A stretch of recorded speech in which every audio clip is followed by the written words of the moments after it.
Howdy, folks. Kevin here. This week's Cigar and Whiskey Talk brought to you by a Circle of Life.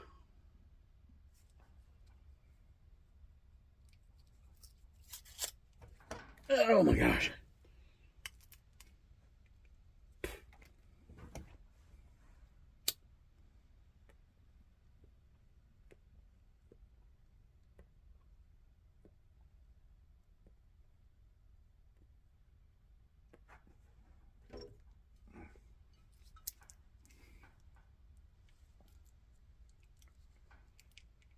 And possibly,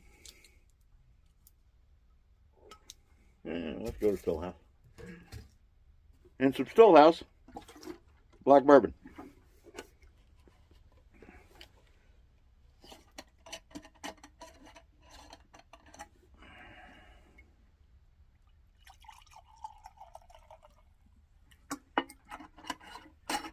All right. Apparently, last week's Cigar and Whiskey Talk cut off at about 4 minutes. It was actually 5 minutes and 54 seconds long, I believe. The only thing you really missed was me complaining about Elon being in the Oval Office with a sports jacket and a ball cap on. And I said the only problem I've got with Elon right now is if you're going to go to the Oval Office and present data, or even be in the Oval Office, wear a suit and a tie and ditch the ball cap. That's the only problem I've had so far. And of course, all that is still in the news. So this is more cheerleading DOGE this week. You've got tons and tons and tons of Democrat representatives who are complaining that Elon's got access to how many people are drawing Social Security, and they say he can see people's Social Security numbers and tax returns. IRS agents see that stuff every day, including the ones that are on probation that were hired under you guys, because apparently we could afford thousands upon thousands of new IRS agents whose purpose is to take more money from the United States taxpayer. All right? That's their purpose in life, is to get as much taxes collected from us as they possibly can. So yeah, I know. Elon's in your pocket. Sorry. But instead of hiring law enforcement and border agents and finishing the wall and doing all that kind, y'all can afford thousands of new IRS agents, but you can't afford to do all that stuff. Even though a lot of that stuff was funded long before, and you just froze the funds and didn't tell anybody.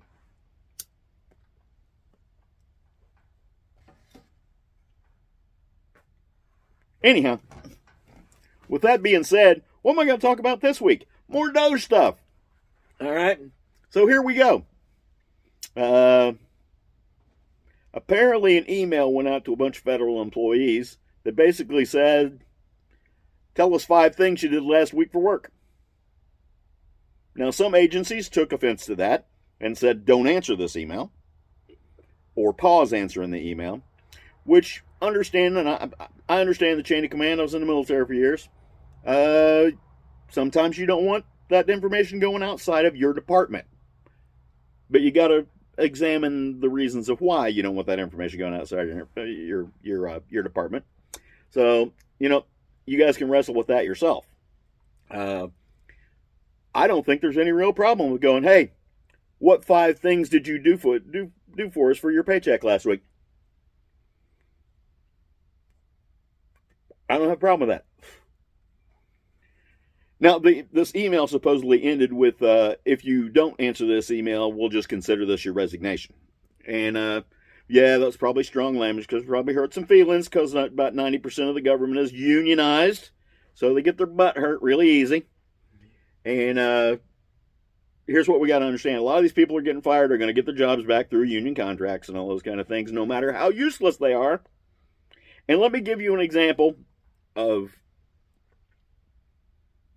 how civilian employees work, because I've seen this too. So, well, you got military guys doing this, you got military guys. Too bad. The military guys are doing it for 1/10 of the cost. And here's a good example for you. When I was in Japan, I worked in telecommunications. The department I worked in, I was the only military person in the department. When I got ready to transfer out, of course, they looked at changing that position over to a civilian position. I was an E6. At that particular time, I was making $36,000 a year for my base pay, I think. And also in that department, working not directly under me, but kind of under me because they were my counterparts in this, and I was the only military guy in there, so I had to handle all that stuff. I had 11 foreign national or local nationals over there, government employees, U.S. government employees. So figure that out too.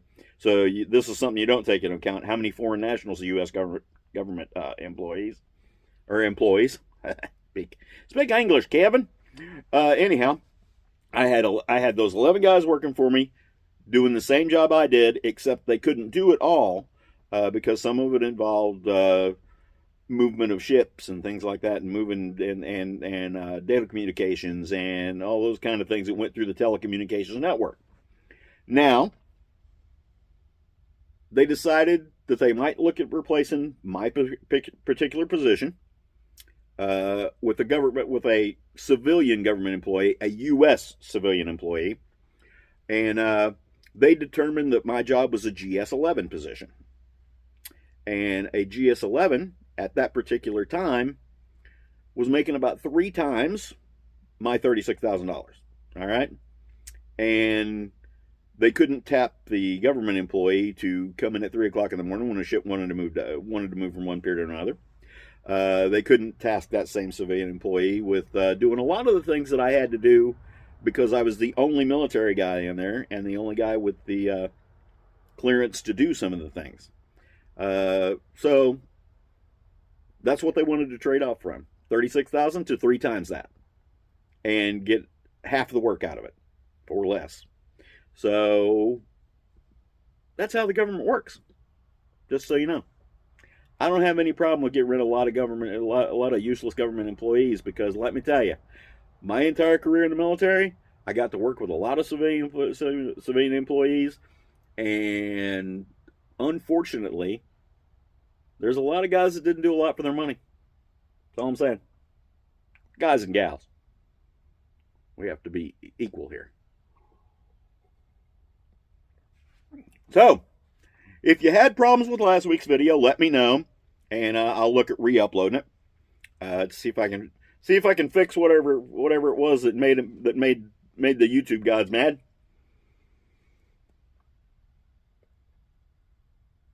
Apparently, it didn't cut off for everyone because I only got about 3 people telling me it did. So I don't know if maybe you just didn't notice that that there was another minute and almost 2 minutes. Or maybe you didn't care. Or maybe you didn't watch that far. Doesn't really matter. Watch what you want when you want. This is the United States of America, for God's sake.